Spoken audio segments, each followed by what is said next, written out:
நான் அறியக்கூடியதாக இருந்தது. எனவே இந்த வரலாற்றிலே எங்களுடைய இனம் கற்றுக்கொள்ள அறிந்து கொள்ள வேண்டிய, நாங்கள் வரலாறை மறந்து விடுவோமாக இருந்தால் நாங்கள் அழிக்கப்பட்ட தமிழர்களுடைய வரலாறுகள் பிரிவுபடுத்தப்பட்டுக் கொண்டிருப்பதை நாங்கள் நிகழ்காலத்திலே நாங்கள் பார்க்கக்கூடியதாக இருக்கின்றது. உங்களுக்கு தெரியும், காரியங்களில் ஒன்று எங்களுடைய மாவீரர்களுடைய கல்லறைகளை இடித்து எதிர்கால தமிழ் தலைமுறையினர் வரலாற்றை அறிந்து கொள்ளக்கூடாது என்பதற்காக இந்த மாவீரர்களுடைய படுகொலைக்கு பின்னால் அவருடைய தாயும் தம்பியும் இன்பநாயம் அவர்கள் அடுத்து தன்னுடைய கருத்துரையை வழங்குவார்.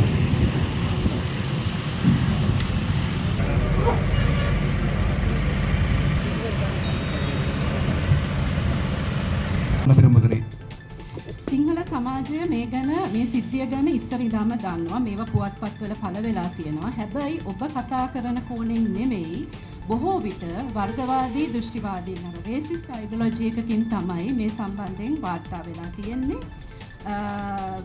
சிங்கள தென்பகுதி சிங்கள மக்களுக்கு இந்த விடயம் முழுமையாக சென்று சேர்ந்திருந்தாலும் கூட அங்கே இருக்கின்ற மக்கள் இதனை சரியாக முழுமையாக சென்று சேர்வதற்காக அந்த பரப்பிலே இருக்கின்ற இந்த ஊடகங்கள் அந்த பணிகளை ஆற்றியிருக்கவில்லை.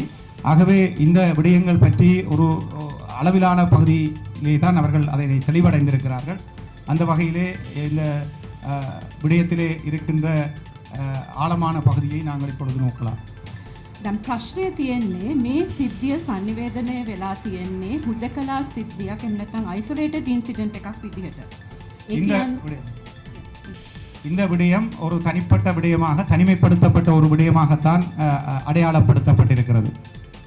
ඒ කියන්නේ හමුදා සොල්දාදුන් පිරිසක් මේ අපරාධයක් සිදු කරලා තියෙනවා. ඕන් නීතිය හමුවට ඇවිල්ලා තියෙනවා. ඒගොල්ලන්ට දඬුවම් නියමලා තියෙනවා. එතකොට දැන් ඉම්පියුනිටි එකක් සම්බන්ධ කිසිම කතාවක් නැහැ. இந்த விடயத்திலே இராணுவம் படை வீரர்கள் உள்ளாக்கப்பட்டிருக்கிறார்கள். இந்த விடயத்தை அவர்கள் செய்திருக்கிறார்கள். அது அவர்களுக்கான நீதி பொறிமுறை ஒன்றினூடாக அவர்களுக்கு தண்டனை வழங்கப்பட்டிருக்கிறது. ஆகவே இந்த விடயம் துக்குடைய அந்த இம்யூனிட்டி என்று சொல்லப்படுகிற அந்த விடயம் அவர்கள் மீது பிரயோகிக்கப்பட்டிருக்கிறது. ஆகவே இது ஒரு முடிவடைந்த விடயம். එතකොට සිංහල අය දන්නේ නැහැ. ඒක නිසා මේ වගේ ලක්ෂ සංඛ්‍යාත සිද්ධි උතුරු නැගෙනහිර සිදු වෙලා තියෙනවා කියලා, ඒකට තවමත් යුක්තිය ඉෂ්ට වෙලා නැහැ කියලා. ඉතින් ඒගොල්ලෝ හිතනවා මේ උතුරු නැගෙනහිර යුක්තිය ඉල්ලීමේ සටන් තියනකොට ඇයි මේ තවමත් මේගොල්ලෝ යුක්තිය ඉල්ලන්නේ? මේගොල්ලන්ට මේ වගේ සිද්ධිවල යුක්තිය ඉෂ්ට වෙලානේ කියලා ඒගොල්ලන් හිතනවා. இந்த நூலினுடைய அல்ல இந்த வன்மம் என்கின்ற அறிமுகத்தினுடைய நிகழ்வு அல்ல இந்த புத்தகம் இந்த மண்ணில் இந்த செம்மணியில் 11 இராணுவத்தினரினால் வன்புணர்வுக்கு உட்படுத்தப்பட்டு படுகொலை செய்யப்பட்ட கிருஷாந்தியை மையப்படுத்தியதாக இருந்தாலும் கூட ஒட்டுமொத்தமாக இந்த புதைகுழிக்குள் உறங்கிக் கொண்டிருக்கும் அல்லது இதுவரைக்கும் கண்டெடுக்கப்பட்ட செம்மணியில் இருந்து 220க்கும் அதிகமான அந்த உறவுகள் யாவருக்கும் சேர்த்த ஒரு நிகழ்ச்சியாகத்தான் நான் இந்த நிகழ்ச்சியை பார்க்கின்றேன். போர் காலமும் போர் காலத்தில் நடைபெற்ற பாலியல் வன்முறை குற்றங்களும் அந்த குற்றங்களுக்கான நீதி, அதற்கான நீதி கிடைப்பதற்கான எடுக்கப்பட்ட நடவடிக்கைகளின் நிலைகள் என்ன என்பது தொடர்பாக சற்று ஆழமாக கலந்துரையாடலாம் என்று நினைக்கின்றேன். பாலியல் வன்முறை குற்றங்களும் போர் அல்லது யுத்த சூழல் நிலைமைகளும் ஏன் இந்த நேரத்தில் பேசப்பட வேண்டும் என்பது உங்கள் எல்லோருடைய மனதிலும் ஒரு கேள்வியாக இருக்கும். மிக முக்கியமாக எந்த ஒரு தேசத்திலும் யுத்தம் நடைபெறுமாக இருந்தால் கூடுதலாக இலக்கு வைக்கப்படுகின்ற பகுதியினராக அந்த குறிக்கப்பட்ட இனத்தினுடைய சிறுமிகளும் பெண்களும் காணப்படுகின்றார்கள்.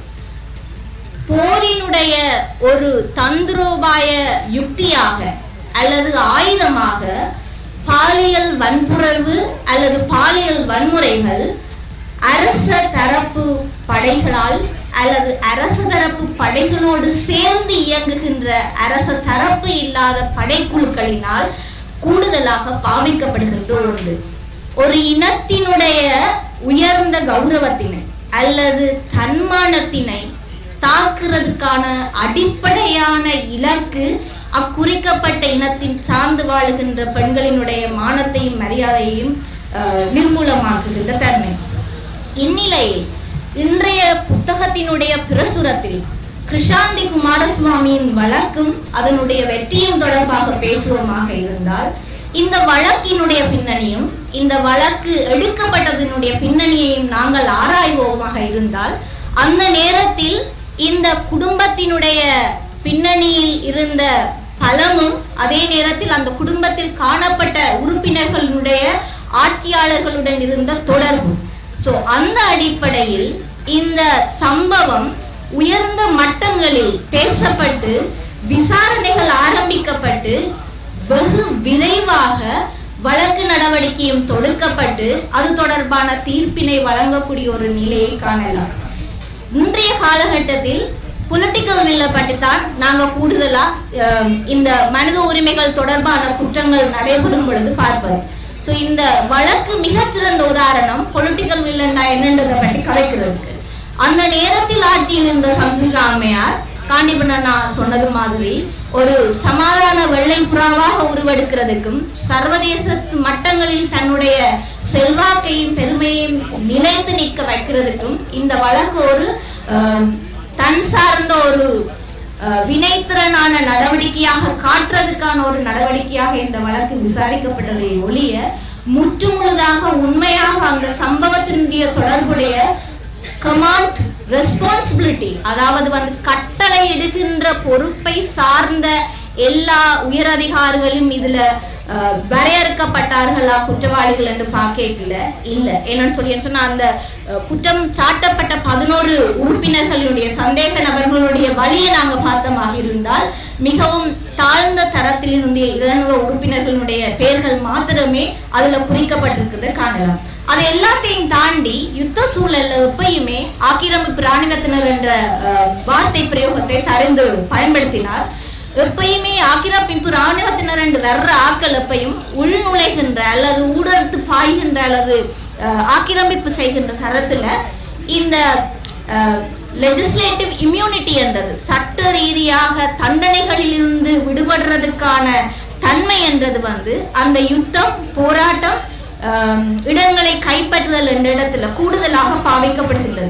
அந்த அடிப்படையில இந்த கிருஷாந்தி குமாரசுவாமியுடைய வழக்கில் இருந்த 11 பேருக்கும் தண்டனை வழங்கப்பட்டு இன்றைக்கும் சிறைச்சாலைகளில் இருந்தாலும் தண்டனையை வழங்கப்படாம எத்தனையோ பேருடைய வழக்குகள் பேசப்படாமலே இருக்கிறது. உங்களுக்கு தெரிஞ்சிருக்கும் கோணேஸ்வரியினுடைய வழக்கு, ஐடா காமலிட்டாவினுடைய வல்லுறவு வழக்கு, சாரதாம்பாலினுடைய பாலியல் வல்லுறவும் கொலையும் சார்ந்த வழக்கு, இவை எல்லாமே இந்த லெஜிஸ்லேட்டிவ் இம்யூனிட்டி, அதாவது சட்ட ரீதியாக தண்டனைகளில் இருந்து விடுபடுகின்ற தன்மையினை பயன்படுத்தி புரியப்பட்ட குற்றங்களாக இருக்கின்றதோடு இறுதி வரை கடைசி வரை அந்த வழக்குகள் எதுவுமே முழுமையாக விசாரிக்கப்பட்டு நியாயம் வழங்கப்படாத ஒன்றாக இருந்ததோடு இதனுடைய பின்னணி என்னவென்றால் கிருஷாந்தினுடைய குடும்ப பின்னணியில் காணப்பட்ட கல்வி அறிவும் ஆட்சியாளர்களுடைய தொடர்பும் அளவுக்கு இந்த குறிக்கப்பட்ட பாதிக்கப்பட்ட பெண்களுக்கு அந்த அதிகார பலமோ தொடர்போ காணப்படவில்லை இருந்தது.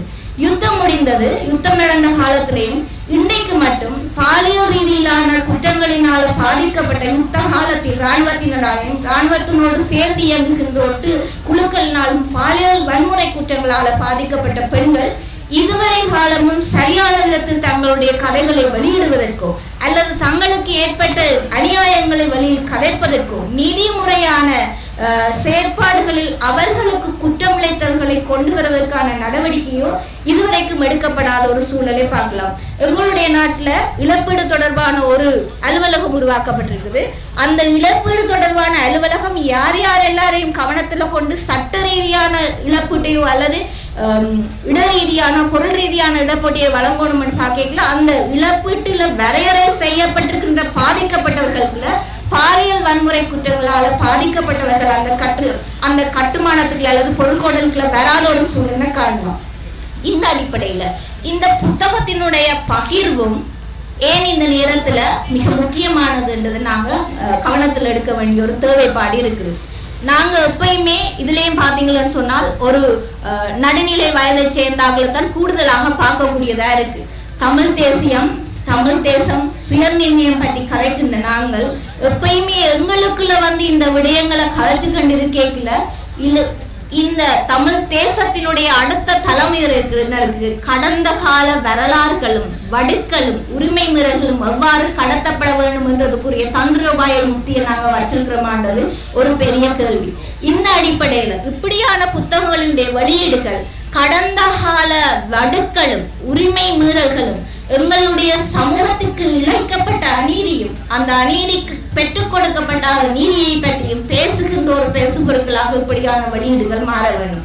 இந்த நிலையில அண்மை காலத்துல அகழ்வு நடக்கின்ற செம்மணியை பற்றி பேசுவோமாக இருந்தால் செம்மணி தொடர்பான வழக்கினுடைய ஏற்கனவே நடந்து முடிந்த வழக்கு கிட்டத்தட்ட 25 வருட காலமாக என்ன சூழல்ல இருக்குது என்றதை பற்றி நாங்கள் எல்லாருமே அக்கறை கொண்டோமா என்று சொல்லி எங்களை தட்டி கேட்க வேண்டிய ஒரு நிலைமையில இருக்கிறோம். நாங்க திடீரென்று இந்த சிந்துபாத்தி மனித புதைகுழி தொடர்பான அகழ்வு வரைக்குள்ள கடந்த 25 வருடங்களுக்கு முன்னர் தோண்டி எடுக்கப்பட்ட 15 எலும்புகளுக்கான கதையை பற்றி நாங்க தேடுறதுக்கு பின்னர் வலிக்கிறோம். ஸோ இந்த அடிப்படையில நீதியை தேடுதல் என்றது இடைவெளி விட்டு அல்லது ஒரு அளவீடு செய்துட்டு காலத்தை கடத்தி கேட்கிறதாக இருக்காம கடந்த காலத்தினுடைய வடுக்களை எங்களுக்குள்ளே இருக்கிறதும் எங்களுடைய அடுத்த சந்ததியினருக்கும் கடத்துறதோட இப்படியான வன்முறைகள் இடம்பெற்றிருக்குதுன்றதை பார்க்கிறதோட இன்றைக்கு வந்திருக்கிற இந்த ஆட்சியில் இருக்கிற அரசாங்கம் கடந்த அரசாங்கங்களை போலவே ஒரு 4 வருஷத்தை கடத்திட்டு போவாங்கன்றதுல எந்த விதமான மாற்றமும் இல்லை. ஏனென்றா அபிவிருத்தியோட சேர்ந்த ஒரு சமாதானம் அல்லது நல்லக்கத்துக்கான அத்திவாரத்தை போடுறதுக்குள்ளால இன்றைய இளம் சமுதாயத்தை கைக்குள்ள கொண்டு ஆட்கொண்டு மயக்குமுறை செய்யலாம் கொண்டு ஒரு நிலைப்பாட்டில தான் போய் கொண்டிருக்குது.